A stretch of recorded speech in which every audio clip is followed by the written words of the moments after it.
Bismillahirrahmanirrahim. Assalamualaikum warahmatullahi wabarakatuh.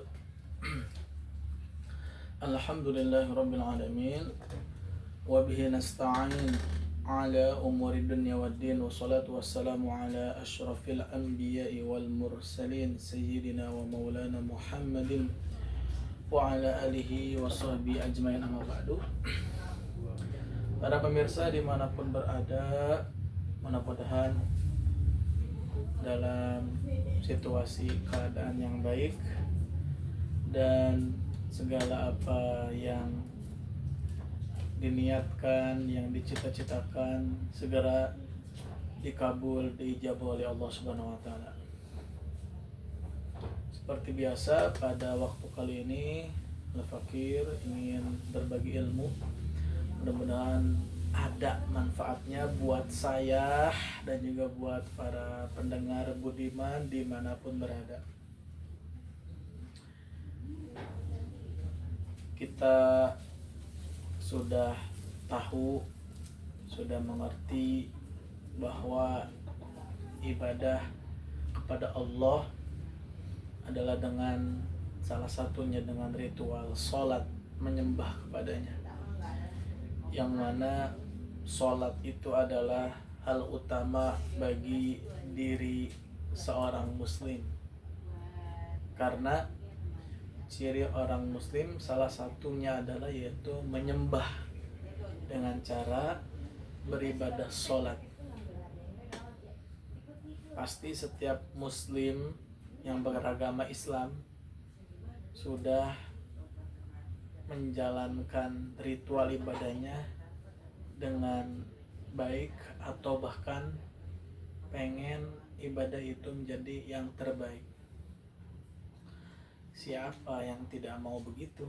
Pasti seluruh umat muslim yang benar-benar keislamannya pasti ingin sekali menjalankan perintah Allah, terutama sholat salah satunya, dengan sebaik-baiknya, yang mana sholatnya benar, gerakannya benar, kemudian waktunya pas di awal, tidak jauh atau tidak mengulur waktu, walaupun itu masih dispensasi boleh, asalkan tidak mendekati akhir waktu yang tahrim, yang diharamkan, yaitu 2-3 menit lagi menjelang azan waktu selanjutnya. Tinggal kita berusaha memaksimalkan waktunya saja untuk beribadah kepada Allah Subhanahu wa taala. Namun penjelasan kali ini bukan tentang sholatnya, tetapi tentang persiapan kita atau perkara apa yang menjadikan kita dekat dengan Tuhan kita, menjadikan kita lebih dekat dengan Sang Pencipta dunia dan seisinya, begitu juga menciptakan akhirat, dunia dan nerakanya, menciptakan akhirat, begitu juga surga dan nerakanya. Pada kesempatan kali ini kita akan membaca kitab Riyadhus Shalihin. Mudah-mudahan ada barokah dan manfaatnya, amin.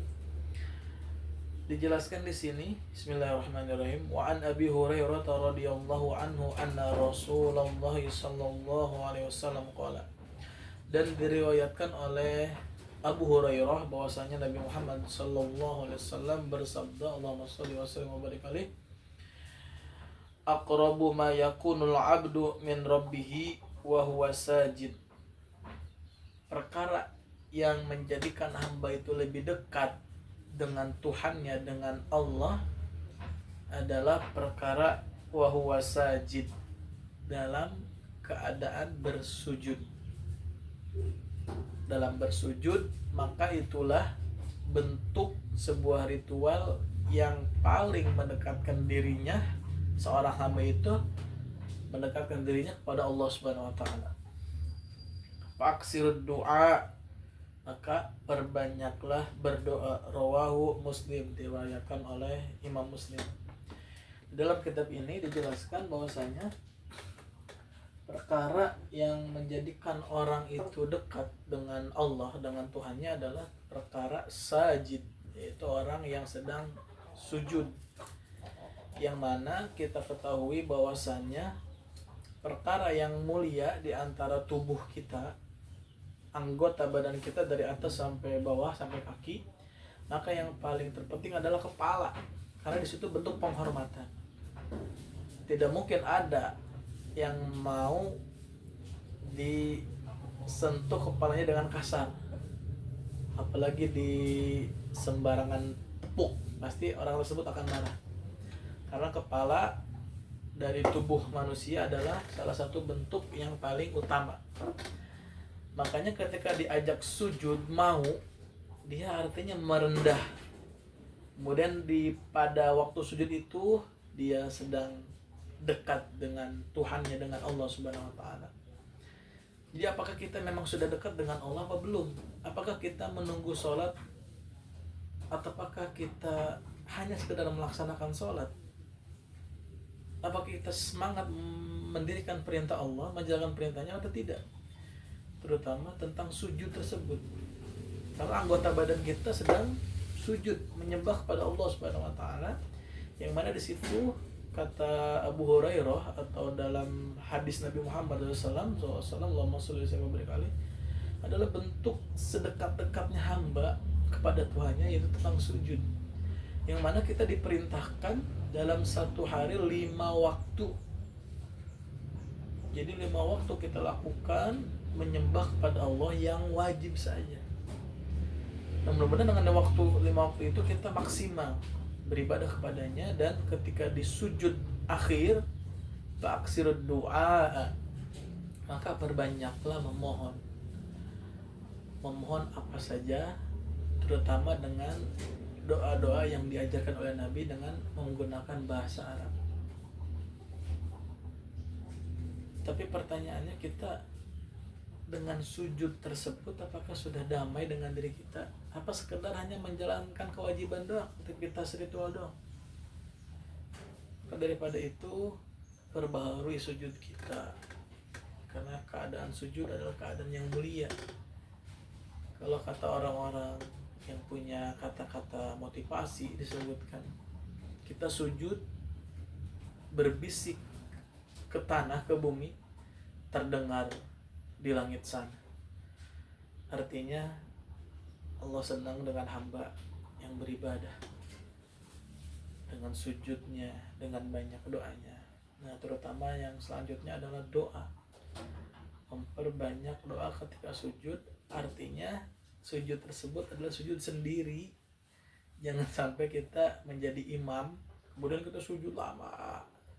Di antara makmum yang belum paham, berpikiran negatif.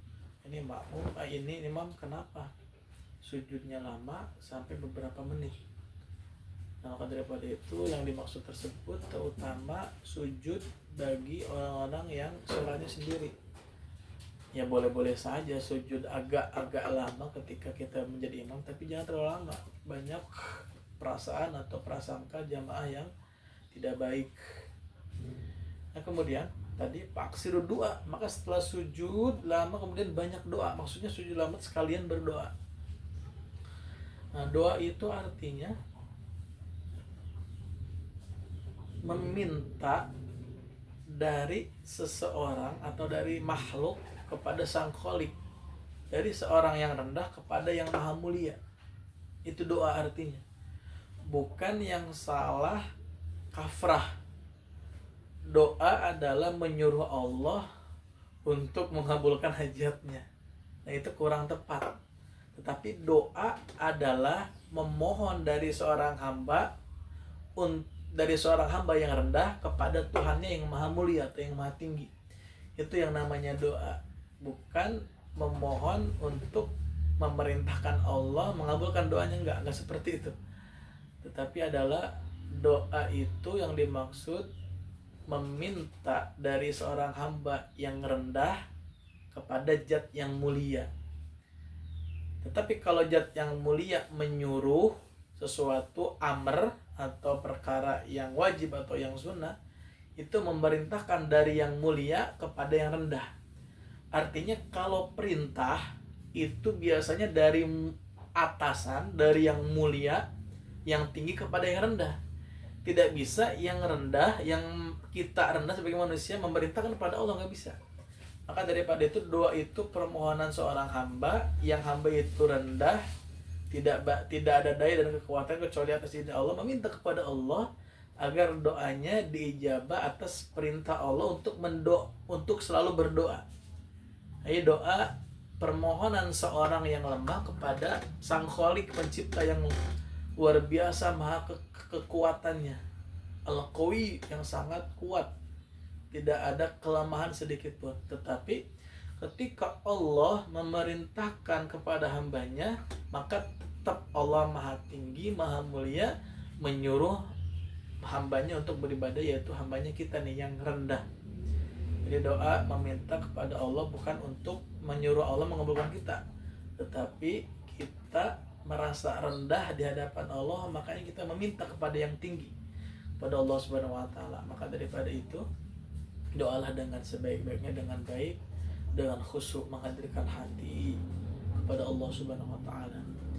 Kemudian di balik aksir dua, memperbanyak doa, kita mungkin sebagian kita masih banyak kekurangan literasi atau literatur yang mana harus doa kita itu seperti itu. Orang minta A harus pengen dijabah A, atau minta B dijabah dengan B, atau minta C dan sebagainya. Tetapi bentuk pengabulan Allah itu terserah Allah, berbeda dengan kita, karena Allah yang maha tahu pemberian untuk hambanya. Jadi kita mungkin minta sesuatu A nih, ternyata kata Allah nih belum pantas, tidak layak, akan kacau, maka Allah kasih B. Dan sebetulnya kita membutuhkan yang B, bukan yang A tadi. Maka Allah takdirkan doanya menjadi yang B.